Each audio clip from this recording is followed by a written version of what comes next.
Hi guys, welcome to another video from Cicla Bros. Today we're going to be cleaning the Penn Plax canister filter on the 75-gallon tank here.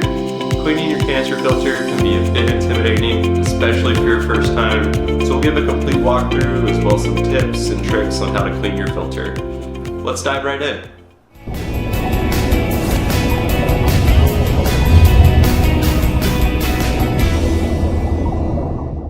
Okay, so on this 75-gallon tank I have a relatively new AquaClear 110 as well as the canister filter down below. These cleaning tips are on the Penn Plax Cascade 1500, but other Penn Plax models should follow the same process. The first thing you'll want to do is shut off the power and twist the flow on both hoses to off. Then you'll want to twist off the two hoses as shown here. There may be a splash of water that comes out at this point, so we'd recommend a towel just in case. Then you can remove the filter. We carried it over to our kitchen sink here, and one of the most important steps is to have a bucket or bowl of tank water ready to rinse the components of the filter. You want to avoid using tap water for any of the filter media, as this could kill off beneficial bacteria. We've had a lot of success with these Penn Plax filters across a couple of our tanks, including both of our 75-gallon tanks. If you're interested, we'll leave more detail in the product description below. Removing the lid is very simple. Just unclamp the four sides and take the motor casing off. This will likely drain water, so you want to sit it in your sink or in a tote as we did here. We aren't going to clean the impeller today, as this isn't needed every time you do maintenance. However, if you need to, you just simply pull it out of the casing, rinse it off, and push it back in. So this canister filter is filthy. Let's get to cleaning. Remove the top casing and each of the trays. I'm going to reconfigure a few of the layers here, as you'll want mechanical filtration on the bottom with biological media on the top. Since the filter floss is so dirty, I'm actually going to replace these completely. The coarse foam sponges and biological media will ensure that the filter keeps its cycle.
After washing this out thoroughly, we put it back in the tray along with the brand new filter floss on top of it. We also rinsed out the tray itself in tank water just for good measure. And just a note, we replaced this small bucket with fresh tank water about 3 times during this process. If you have a larger bucket, you may only need to do this once.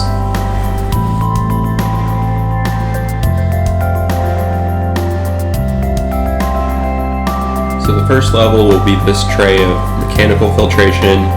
The first thing the water hits will be these coarse black pads followed by the filter floss. The second tray will be this exact tray replicated. So we rinsed off the coarse black pad in the tank water here. We actually had a fresh bucket of tank water, and you can see how dirty these things can get. We put the brand new filter floss again on top, and this tray will be number 2.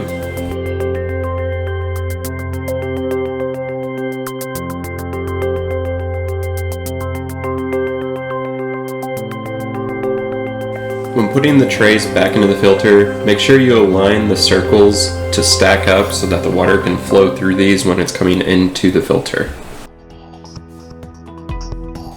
This third tray had filter floss and just some leftover ceramic rings. We're rinsing off the ceramic rings in the tank water as we did before, and we're replacing the filter floss once again.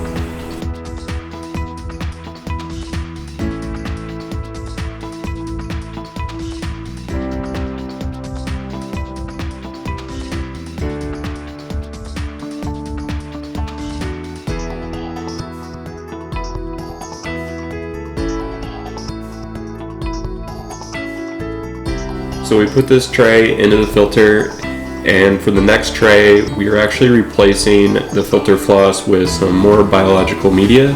We're using these bio balls from Cobalt Aquatics in the tray.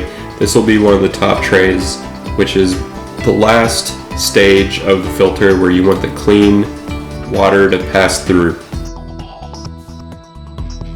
Once we put the top tray of bio balls back into the filter, we rinsed off the top lid in the tank water and put it on the top, again aligning the circles with the rest of the trays.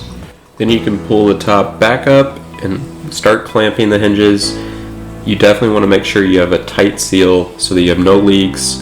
And once tightly shut and there's no water leaking, you can move the filter back to under your tank. And then you want to screw the hoses back on firmly, attaching the blue to the blue piece and the black to the black. Then you can turn your power on and flip the flow back to your hoses.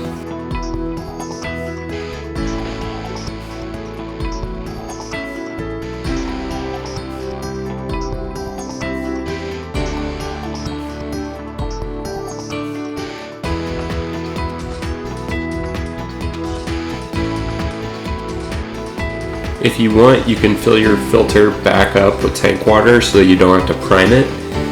But if you don't do this step, you hook up your hoses and you turn your filter on, just make sure you keep pumping this primer here until all of the air bubbles come out through the top of the filter.